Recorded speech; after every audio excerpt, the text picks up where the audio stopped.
Put your hands together for Jesus. Put your hands together for Jesus.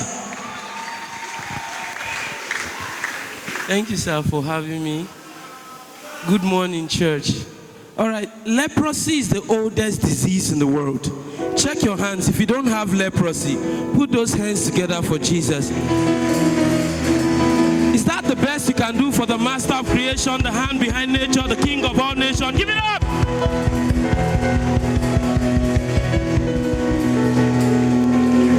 God bless you. You can be seated. Thank you. On my way to doxology, I saw a woman named Fanny Copsby. She was born, and 6 weeks after her birth, she became blind. And for 94 years of her life, she was blind. She didn't complain, she praised. She wrote over 3,000 hymns to God. And one of them was, "This is my story. This is my song, praising my Savior all of the Lord. This is my story. This is my song, praising my Savior all of the Lord." She went further to say, "Pass me not, O gentle Savior," and many, a blind woman. You see, having the wrong driver in the vehicle of life is the first stage of confusion. But having your faith in God is the best ticket for survival.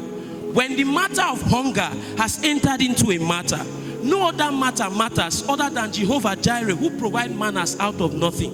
So your duty is not to worry your brother. In fact, don't ponder because you are under. Don't flounder because you are down. Hear this. You can still be the thunder that will make others wonder before they surrender because you have the answer. Hear this. I'm talking about the answer. Who is the Son of God? He's the Son of God that came from heaven to dwell with men. He became the Son of Man so that the sons of men could be called the sons of God. And in his holy place, angels adore him with resounding praise. How swiftly have you been born of a virgin to save the human race? So as we lift our hands in praise, the handwritings of the enemies will be raised. And as we lift our voice to sing amazing grace, you will make our hearts your dwelling place. You see, humans, we write, we think, we create, we paint. We think about life, big questions about the universe and why does the universe exist.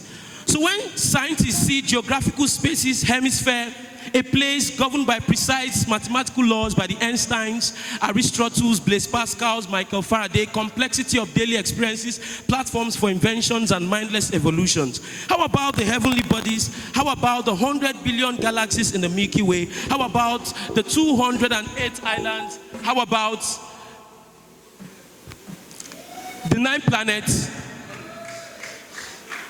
How about the 9 planets? How about the 774 local governments in the 36 states of the Federal Republic of Nigeria?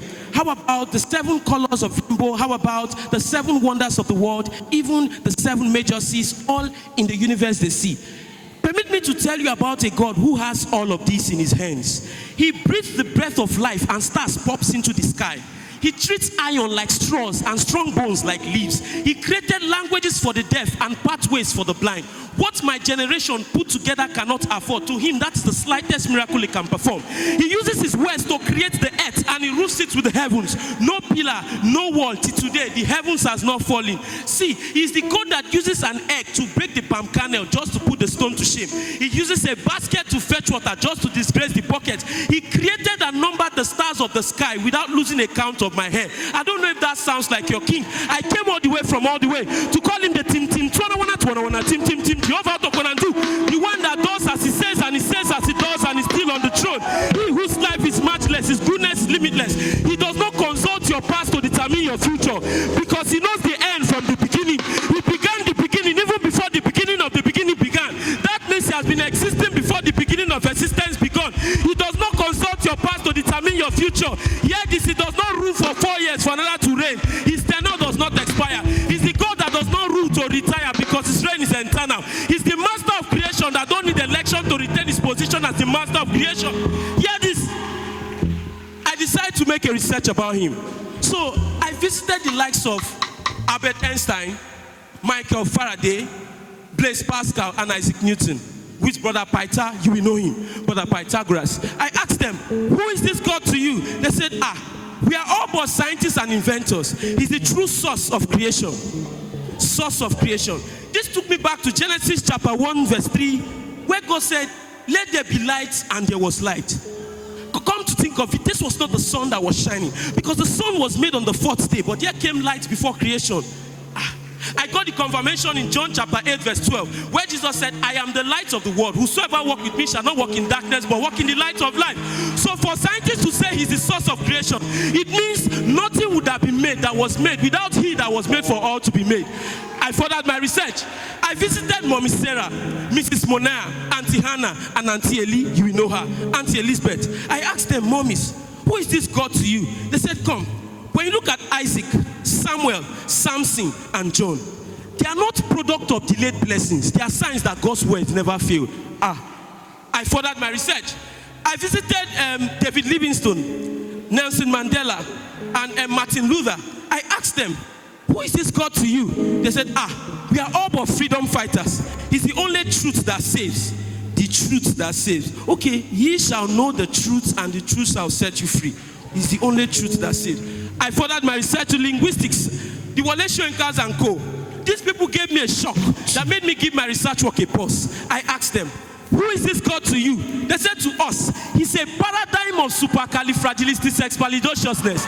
I say, what does that mean? They said, means he's beautiful beyond description, exalted above all imaginations, wonderful beyond admirations, and words are insufficient for his description. I came all the way to say,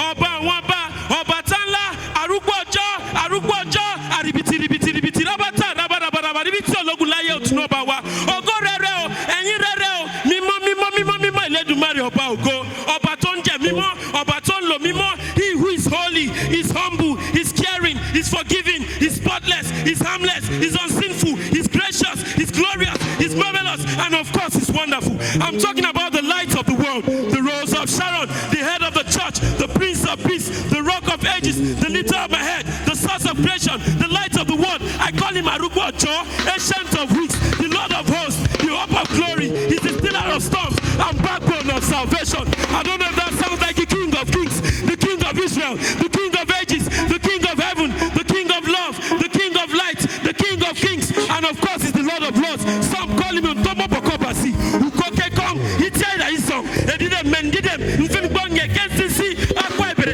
Lioness and Judah. He's not just the baby in the manger, he's also the messenger and savior. He's not just the lion of the tribe of Judah, he's also the lamb slain for sinners. He whose life is matchless, his goodness is limitless, his mercy is everlasting, his love never changes, his word is enough, and his grace is sufficient.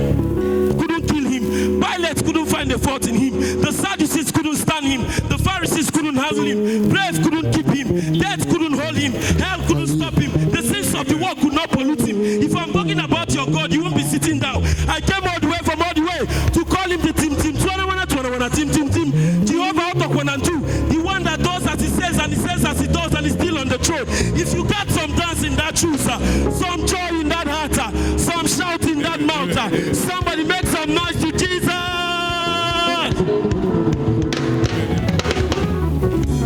Celebrate Jesus. Hallelujah. Celebrate Jesus. Hallelujah.